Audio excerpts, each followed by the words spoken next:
For the first time in American history, an avowed, openly proclaimed socialist has been elected as the mayor of America's largest city. It's an absolute travesty. And we're going to learn the hard way in New York City what socialism is. I have friends of mine in New York. My phone is blowing up. They are officially depressed and scared. I woke up feeling so sad today, but also just praying a lot, knowing that God is in control. The Socialist Party is taking over the Democrat Party. I think that the million people who voted for him were because he was viral. Clearly, all of them are sedated, and they are seduced by the clickbait that he is. This is a lesson for the Democrat Party. They should have fought for their party. They never fought for their party. They catered to the radical left. This was a terrible night for national democratic image. Even I can see what this is about, and of course, I wanted my brother to win. I believe in my brother. I think he's a tremendous operator within government, but he's not what Democrats want right now in their party. I consider him an absolute joke, and I look forward to him totally failing. So you look forward to him totally failing. That's wonderful. How much do you love New York City if you want him so badly to fail? What kind of human creep are you to say, okay, he's been elected. You don't mind it when people on your side get elected. You wouldn't want me to say, well, I hope that they fail. And it just shows you who you are and how low class you are. And by the way, I'm sorry, I'm going to say this. I see that cross you're wearing. It's funny how some of the filthiest minded people wear that cross when you, lady, would be the first to re-crucify Jesus. But I am horrified at the prospect of his policies and his communism and his anti-Semitism. But a lot of Jews voted for him. 33%. Yes, again, his anti-Semitism. You may not like his stand on Israel, but find me one instance in which he's been anti-Semitic. He has been courting Jewish voters as human beings every bit as much as any other group. And the proof of the pudding is, of course, that he got a lot of Jewish votes because they're not as stupid as you are. And a lot of Jews voted for him, and that breaks my heart. This is going to be a crisis in the city of New York. And you motherfuckers voted for him. What is wrong with you?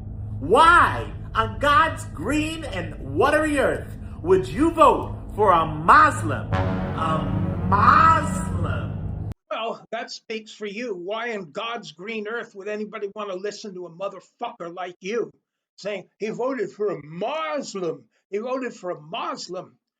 You, I wish that the law could be turned that people of your ilk would be deported and not the call for deporting of people. I don't really mean that, but he voted for a Muslim, and then you put up Sharia as if the 1 million Muslims in New York are all going for Sharia, or for that matter, the Muslims anywhere that they've settled in the West. It's an infinitely small minority.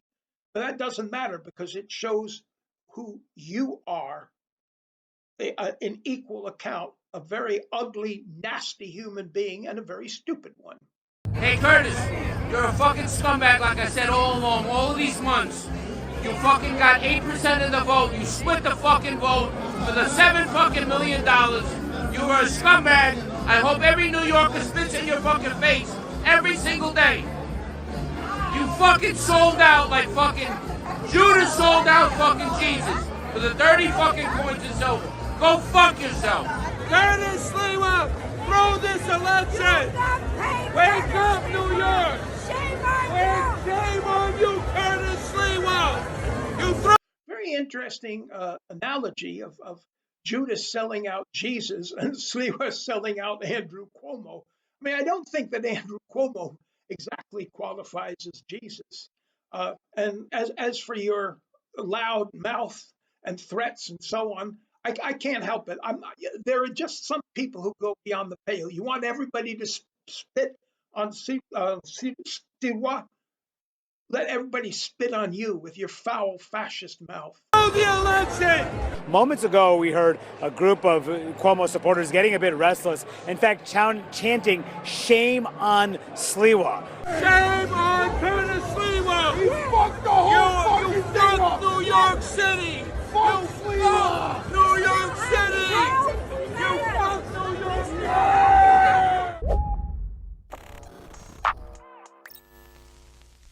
That was just a small, tiny little taste of the meltdowns that ensued after Zohran Mamdani put the final nail in the coffin of Andrew Cuomo's career. And I promise you, that compilation doesn't even begin to scratch the surface, because the level of hysteria and cope that we're seeing online rivals that of the 2020 election.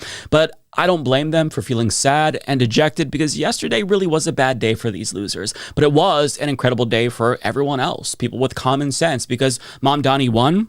Democrats swept in virtually every single election, which is a really bad sign for Republicans going into 2026. And on top of that, Dick Cheney died. I mean, the universe has handed us multiple gifts, and I, for one, am truly grateful, because times like these don't come too often, these days. So join me in basking in the pure glory of the blessings that have been bestowed upon all of us. But let's start with some more anti-Mamdani meltdowns, because all of them were just pure gold. The Cut reports that centrist celebrity Deborah Messing had a full-blown meltdown on social media over Mamdani's win after she reportedly posted around 100 stories on Instagram within 24 hours, sharing racist memes, calling Mamdani an America-hating jihadist. She also implied that he was a terrorist and compared him to Osama bin Laden, and shared McCarthyist fear-mongering about him being a communist from conservative outlets like CPAC. She even quoted Breitbart, which echoed Trump's endorsement of Cuomo, encouraging people to vote for the serial sexual harasser and social murderer over Mamdani. And I've got to ask, Deborah,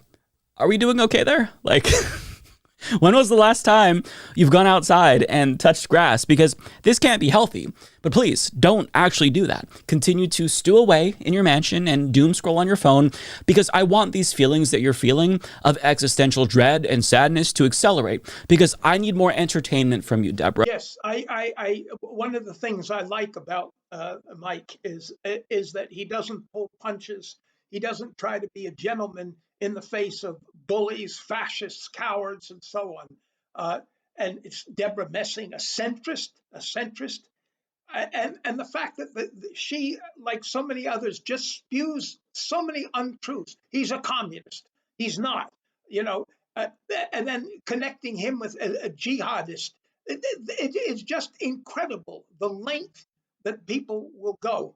And like you, Mike, I bask in their panic. I bask in their frightened reaction, because they are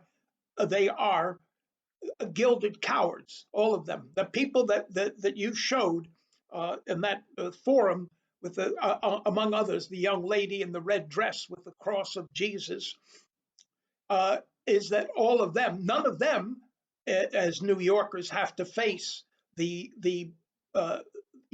incredible high prices and the inability to be able even to stay in New York, as there's an exodus of working class people. So I just share this. I gloat in their anger, but I also feel how demented these people are.